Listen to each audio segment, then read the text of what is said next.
Good morning, student. Myself, Ravina Dagar. Today's topic is chapter number 1, Geography. Name of the chapter is The Earth in the Solar System. यानी कि हमारी पृथ्वी किस तरह से solar system का, सौर मंडल का एक पार्ट है. Okay, let's start. फर्स्ट बेटा आता है फुल मून. फुल मून बोल देते हैं पूर्णिमा को, जिस दिन चांद हमें कंप्लीटली दिखाई देता है.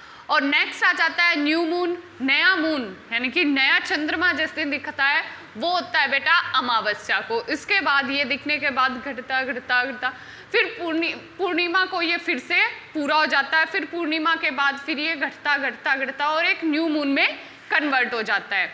नेक्स्ट आता है, अब वो बोलता है you see bright object during day time. अब कुछ आसपास हमें क्या दिखते हैं, ब्राइट ऑब्जेक्ट दिखते हैं. सबसे पहले ये ब्राइट ऑब्जेक्ट होते क्या हैं, इनको बोला जाता है बेटा सेलेस्टियल बॉडीज बोला जाता है.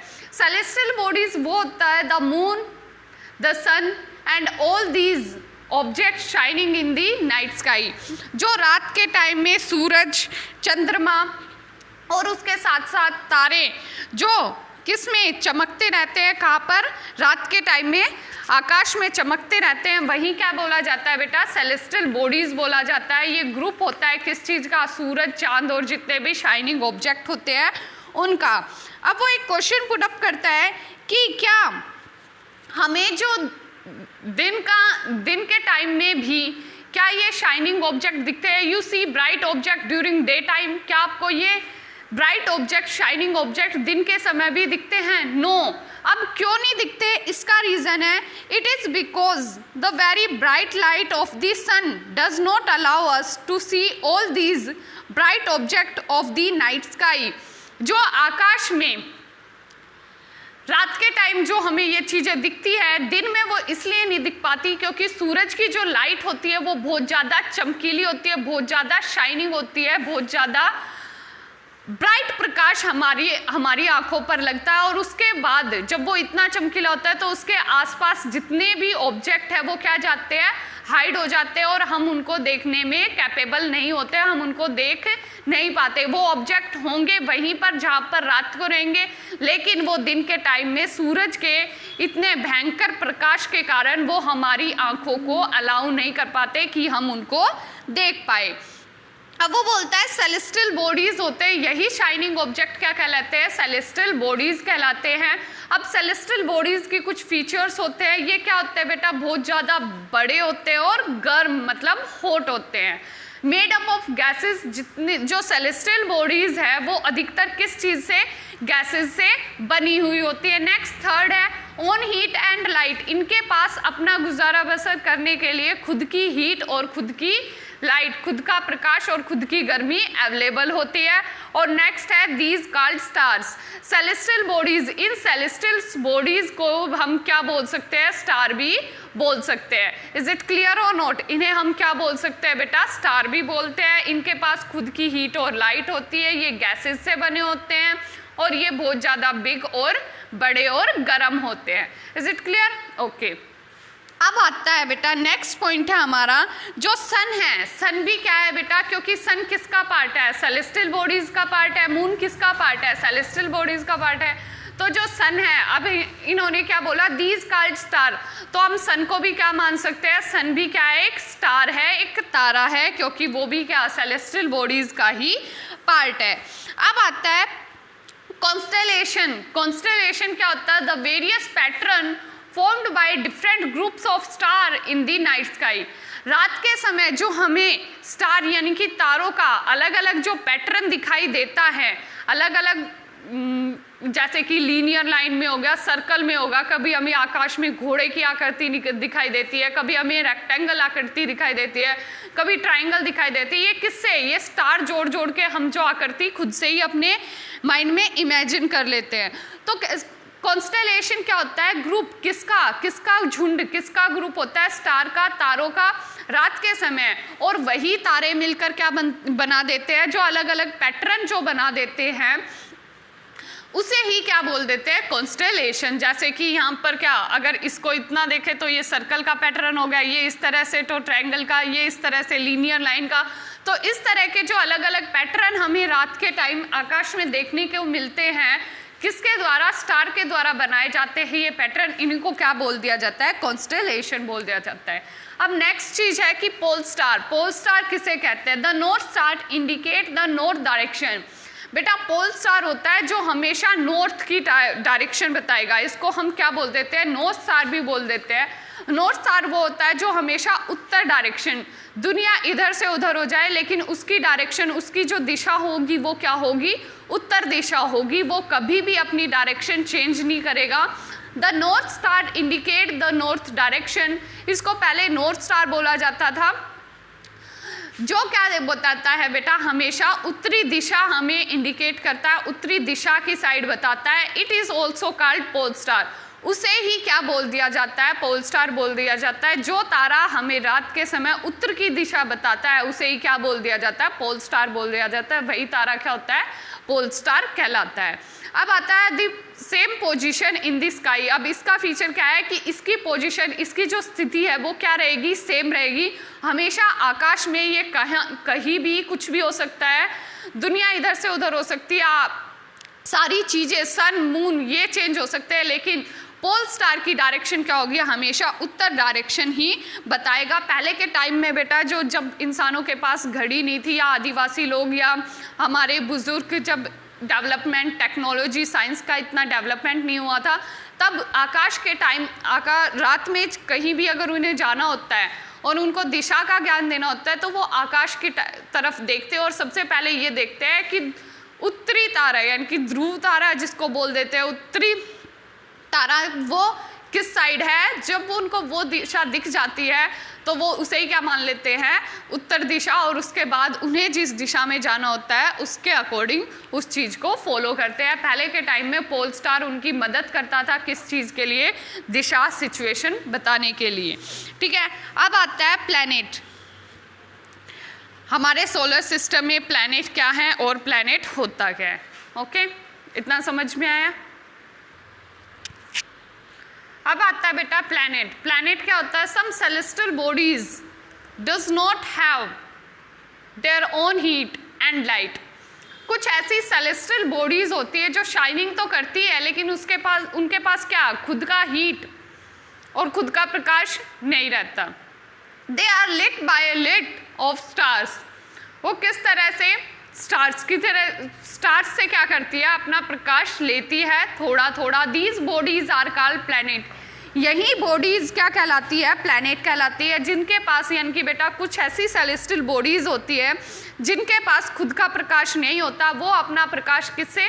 स्टार से लेती है, थोड़ा थोड़ा प्रकाश स्टार उनको प्रोवाइड कराता है और उसके बाद वहाँ पर वो अपना जो प्रोसेस है वो कंटिन्यू करते हैं। उन्हीं बॉडीज़ को, उन्हीं पदार्थों को क्या बोल दिया जाता है? प्लैनेट कहला दिया जाता है। अब देखते हैं कि प्लैनेट आया कहाँ से, ये प्लैनेट वर्ड है क्या? प्लैनेट वर्ड बेटा ग्रीक वर्ड से ऑर्गेनेट हुआ है, उत्पन्न हुआ है, ऑर्गेनेटेड ग्रीक वर्ड्स, जिसका नाम मतलब है, जो वर्ड है प्लैनेटिया। और ग्रीक वर्ड में इसका जो ग्रीक वर्ड है प्लैनेटिया, इसका मतलब क्या निकलता है? वंडर्स, यानी कि घुमंतु, घूमते रहना। अब आता है अर्थ के बारे में जान लेते हैं, यानी कि प्लैनेट आया ग्रीक वर्ड से, वर्ड क्या था? वो प्लैनेटिया था और जिसका मतलब क्या था? Wonders. Next, the earth is the also a planet. एक हमारी जो पृथ्वी है वो खुद ही क्या है? एक प्लैनेट है। The earth is also a planet. जो हमारी पृथ्वी है वो खुद ही क्या है? एक प्लैनेट है। It gets all heat and light from the sun. वो अपनी हीट और लाइट, ये जो प्रकाश होता है और जो लाइट होती है, गर्मी और प्रकाश कहाँ से लेती है? सन से लेती है। याद रखना हमारी अर्थ भी क्या है? एक प्लैनेट का पार्ट है। तो अभी अभी हमने बताया प्लैनेट क्या है? जिनके पास खुद का क्या नहीं होता? खुद की हीट नहीं होती और खुद की लाइट नहीं होती, यानी कि जिनके पास खुद की हीट और खुद की लाइट नहीं होती वो क्या कहलाते हैं? प्लैनेट कहलाते हैं। और हमारी अर्थ भी क्या? प्लैनेट का ही एक पार्ट है। क्यों? क्योंकि उसके पास, हमारी अर्थ के पास खुद की हीट और लाइट क्या नहीं है? नहीं है। और वो हीट और लाइट कहाँ से लेती है? सन के पास से लेती है। क्लियर है? क्योंकि सन क्या है? क्या बोलते हैं, क्या बोला है कि अपनी हीट और लाइट किससे लेंगे? वो बाय द सन, तो सन बाय द स्टार। और हमने इससे पहले क्या डिस्कस किया था, सन क्या है, एक स्टार है, तो उन्होंने अपनी हीट और लाइट कहाँ से ली, स्टार से ली, और सन क्या है, एक स्टार है। अब आता है दी मून, मून के बारे में देख लेते हैं। The moon is a satellite, moon क्या है बेटा, सैटेलाइट है, not human made, moon is a natural satellite, moon क्या है, नेचुरल सैटेलाइट है एक। It is moves around the earth, जो चंद्रमा है वो सूर्य जो हमारी पृथ्वी है उसके चारों तरफ क्या करता है, चक्र लगाता रहता है। आगे there are 7 other planets that get, इसके अलावा बेटा हमारी अर्थ के अलावा 7 और प्लैनेट बताए गए हैं जिनके पास क्या है, 7 और ग्रह बताए गए हैं जिनके पास क्या नहीं है, खुद की हीट नहीं है, खुद की लाइट नहीं है। वो भी क्या अपनी हीट और लाइट कहाँ से प्राप्त करते हैं, प्रकाश और गर्मी सूर्य से प्राप्त करती है, जो सूरज होता है उससे प्राप्त करते हैं। Some have their moons too, और कुछ ऐसे प्लैनेट, ये ऐसे प्लैनेट भी है जिसके पास मून का भी, यानी कि अपने खुद के मून है, अपने खुद के चंद्रमा है। जैसे हमारी अर्थ के पास है अपना खुद का मून, उसी तरह इन प्लैनेट्स के पास भी अपने अलग अलग मून है। अब देखते हैं आगे कि सोलर सिस्टम होता क्या है। ये तो थी प्लैनेट की बात, अर्थ की बात, मून की छोटी छोटी बातें, प्लैनेट्स क्या किस तरह से हीट और प्रकाश लेते हैं, ये सारी चीज़ें। और अब डिस्कस करते हैं कि सोलर सिस्टम यानी कि जो सौर मंडल है वो क्या होता है। अब आता है बेटा solar system. The sun 9 planet हो चुके हैं, satellite and some other celestial bodies, जिसमें मेटेरॉइड्स और एस्टेरॉइड्स शामिल होते हैं। उनको जो मिलकर जो फॉर्म बनती है, जो ग्रुप बनता है इनका, उन्हें ही क्या बोल देते हैं, सोलर सिस्टम, यानी कि सौर मंडल बोल देते हैं। इस सोलर सिस्टम को हम सोलर फैमिली भी बोल देते हैं, सौर परिवार भी बोल देते हैं, जिसका हेड क्या होता है बेटा, सन होता है। कौन होता है, सूरज इसका हेड होता है। और सोलर सिस्टम, जाने कि सोलर सिस्टम होता क्या है, तो सन 9 प्लैनेट्स, सैटेलाइट्स और सम अदर सेलेस्टियल बॉडीज जिसमें एस्ट्रॉइड्स और मेटेरॉइड्स शामिल होते हैं, उनसे जो मिलकर जो एक कंप्लीट परिवार बनता है, जो एक कंप्लीट फैमिली बनती है, उसी को क्या बोल देते हैं, सोलर सिस्टम बोल देते हैं। इसको हम सौर परिवार भी बोलते हैं, सोलर फैमिली भी बोल देते हैं, जिसमें सूरज क्या होता है, हमारा हेड होता है, मुख्य होता है, the sun as its head. अब जान लेते हैं सूरज के बारे में। The sun centre of the solar system, यानी कि सौर परिवार का, सोलर सिस्टम का, सौर मंडल का क्या है, सेंटर है, केंद्र है। उसके बाद it is hug and made up of extremely hot gases, ये क्या है, बहुत ज़्यादा बड़ा है और बहुत ज़्यादा गर्म गैसेस से बना होता है। Next, ultimate source of heat and light. इसके बाद क्या है, हग बहुत ज़्यादा बड़ा है and made up of gases, किससे बना होता है, गैसेस से ये बना होता है। Ultimate source of heat and light, और हमारे पास एक अल्टीमेट सोर्स है, कभी ना खत्म होने वाला स्रोत है, किसका, हीट का, गर्मी का और लाइट का, प्रकाश का। टेरेमडस heat not felt so much, ये जो हीट है, ये जो इसका गर्मी है, ये हम तक पूर्ण रूप से, जो इसकी नेचुरल गर्मी है वो हम तक नहीं पहुंच पाती। क्यों, because despite being our nearest star it is far from us, यानी कि जो सबसे इसके करीबी जो स्टार है, जो भी प्लैनेट है, वो हम इससे इतना ज़्यादा दूर है कि इसकी जो नेचुरल जो हीट है, नेचुरल जो गर्मी है, वो हम तक नहीं पहुंच पाती है। The sun about 150 million kilometre away from the earth, अब जो सूरज है वो धरती से कितना दूर है, 150 मिलियन किलोमीटर धरती से दूर है। और इस कारण जो उसकी सन की जो नेचुरल हीट है, नेचुरल प्रकाश है, प्राकृतिक, वो हम तक इतना नहीं पहुंच पाता और ना ही हम पर इतना प्रभाव डाल पाता है। अब करते हैं कि प्लैनेट, कौन कौन से प्लैनेट होते हैं और किस किस, यानी कि सबसे नियरेस्ट, सबसे दूर, इस तरह से कौन कौन से प्लैनेट हमारे पास अवेलेबल हैं। अब आता है बेटा प्लैनेट। प्लैनेट सबसे पहले इस तरह से हमारा जो सोलर सिस्टम है वो दिखता है। इसके बीच में होता है सन, फिर उसके पास होता है मरकरी, फिर आ जाता है वीनस, फिर आ जाता है अर्थ, फिर आ जाता है मार्स, फिर आ जाता है एस्ट्रॉइड बेल्ट्स यानी कि जो अवशेष होते हैं, रॉक्स, मेटल्स होते हैं, वो घूमते रहते हैं। फिर उसके बाद आ जाता है जुपिटर, फिर आ जाता है सटर्न, फिर आ जाता है यूरेनस और लास्ट में आ जाता है नेपट्टून। इनके साथ साथ इनकी जो किलोमीटर है, कितनी दूरी पर ये है सूरज से। मरकरी होता है बेटा 58 मिलियन किलोमीटर दूर है सूरज से।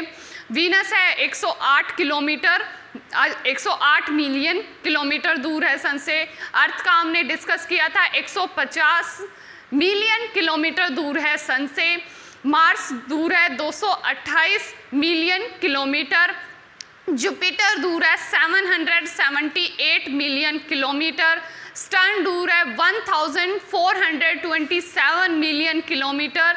यूरेनस दूर है 2869 किलोमीटर और नेपट्टून दूर है 4498 मिलियन किलोमीटर। ये इतनी इनकी डिस्टेंस है सूरज से, ये इतने ज़्यादा दूर है।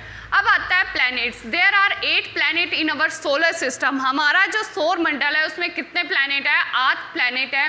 Their distance from the sun in the order is, जिस तरह से वो सूरज से जिस तरह के डिस्टेंस पे दूरी पर हैं उन्हीं ऑर्डर में इनको लिखा गया है। सबसे पास है मरकरी, फिर आ जाता है वीनस, फिर आ जाता है अर्थ, फिर आ जाता है मार्स, फिर आ जाता है जुपिटर, फिर आ जाता है सटर्न, फिर आ जाता है यूरेनस और फिर आ जाता है नेपट्टून। अब इसको याद करने के लिए एक सेंटेंस है बेटा, अगर हमें इजी वे में इनको याद रखना है कि अब हमें ये तो याद नहीं रहता कौन किस पे, हम भूल जाते हैं, कभी मार्स कभी वीनस, इस तरह से आगे पीछे कर देते। तो एक सेंटेंस है वो याद करो, my very efficient mother just served us nuts. My, repeat again, my very efficient mother just served us nuts. जिससे एम का जो कैपिटल है माई, उससे निकल जाता है मरकरी। वेरी से, जिसका फर्स्ट वर्ड है वी, वेरी से निकल जाता है, वी से निकल जाता है वीनस। एफिशिएंट, जिसका फर्स्ट वर्ड है ई से निकल जाता है अर्थ। एम, मदर का फर्स्ट लेटर है एम से निकल जाता है मार्स। नेक्स्ट जे, जस्ट का फर्स्ट लेटर है जे और जे से निकल जाता है हमारा जुपिटर। सर्ड का फर्स्ट लेटर है एस से निकल जाता है हमारा सटर्न। और यू, अस का फर्स्ट लेटर है यू से निकल जाता है यूरेनस। और नट्स, एन का उसका फर्स्ट लेटर है एन से निकल जाता है नेपट्टून। तो इनसे हम सीक्वेंस में याद कर लेते हैं, जैसे कि हमने पैराग्राफ सेंटेंस याद कर लिया, my very efficient mother just served us nuts. तो इसे एम से करेंगे सबसे पहले मरकरी, वी से करेंगे वीनस, ई से करेंगे अर्थ, एम से करेंगे मार्स, जे से करेंगे जुपिटर, एस से करेंगे सटर्न, नेक्स्ट यू से करेंगे यूरेनस और एन से करेंगे Neptune. Is it clear? Sun से मरकरी की दूरी है 58 मिलियन किलोमीटर, यानी कि सबसे पास कौन सा है सन के? मरकरी है। सिर्फ 58 मिलियन किलोमीटर ये दूर है। उसके बाद कौन सा आ जाता है? वीनस आ जाता है जो 108 किलोमीटर मिलियन की दूरी पर है। उसके बाद आ जाता है अर्थ जो 150 मिलियन किलोमीटर की दूरी पर है। उसके बाद आ जाता है बेटा मार्स जो 228 किलोमीटर की दूरी पर है। उसके बाद आ जाती है एस्ट्रॉइड बेल्ट्स, यानी कि जो रॉक्स मटेरियल्स होते हैं वो घूमते रहते हैं। उसके बाद आ जाता है जुपिटर जो 778 मिलियन किलोमीटर दूर है किससे? सन से। उसके बाद आ जाता है बेटा सटर्न जो 1427 किलोमीटर दूर है, मिलियन किलोमीटर दूर है किससे? सूरज से। उसके बाद आ जाता है बेटा यूरेनस जो 2869 मिलियन किलोमीटर है सूरज से। और लास्ट में आ जाता है हमारा नेपट्टून जो 4498 किलोमीटर मिलियन की दूरी पर है किससे? सूरज से। क्लियर है?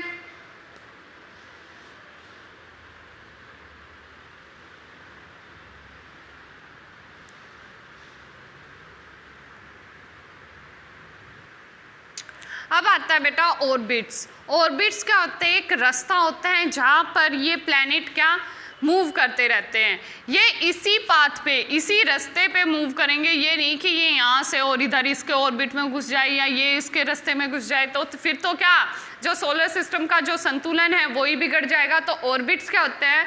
The 8 planets of the solar system move around the sun in fixed path. जो ये 8 के 8 प्लैनेट है सौर परिवार के, सूर्य मंडल के, जो सूरज के चारों तरफ क्या करते हैं? घूमते रहते हैं एक फिक्स्ड पाथ में। एक उनका फिक्स्ड क्या होता है बेटा? पाथ मतलब रास्ता होता है, उसी डायरेक्शन में, उसी पाथ पर, उसी रास्ते पर वो चलते रहते हैं, घूमते रहते हैं। These path are called orbits. इन्हीं रास्तों को, जैसे कि ये यहाँ से इसी रास्ते में घूमेगा, ये यहाँ से इसी रास्ते में घूमेगा, इन्हीं पाथ्स को, इन्हीं रास्तों को क्या बोल दिया जाता है? ऑर्बिट बोल दिया जाता है। ये कभी भी अपने पाथ से इधर से उधर नहीं होते। जो इनका फिक्स्ड पाथ है, जो फिक्स्ड रास्ता है, उन्हीं पर ये घूमते रहते हैं। अगर ये इधर उधर हो जाए तो यानी कि दूसरे जो ग्रह हैं उनको बहुत ज़्यादा नुकसान हो जाएगा। अब आता है यानी कि सोलर सिस्टम के संतुलन के लिए इनका जो पाथ है वो क्या है? नेचुरल रूप से फिक्स्ड है। ठीक है, ये उसी रास्ते में, उसी डायरेक्शन में, उसी वे में घूमते रहेंगे सूरज के चारों तरफ। ये नेचुरली प्रकृति ने ये चीज फिक्स की हुई है। Next, why Venus is consider as earth twin. क्या यानी कि किस तरह से वीनस को अर्थ की जुड़वा या अर्थ की जुड़वा बोल दिया जाता है। अब वीनस यानी कि अर्थ की जुड़वा अगर बोला जाए, पूछा जाए कौन से प्लैनेट को अर्थ का ट्विन समझा जाता है, अर्थ का ट्विंस बोला जाता है, तो उसका नाम है बेटा वीनस। वीनस को अर्थ का ट्विंस बोला जाता है। अब क्यों बोला जाता है? Because it shapes and size, क्योंकि उसका आकार और उसका प्रकार, उसकी जो शेप है और जिसको साइज है, are very much similar to that of the earth.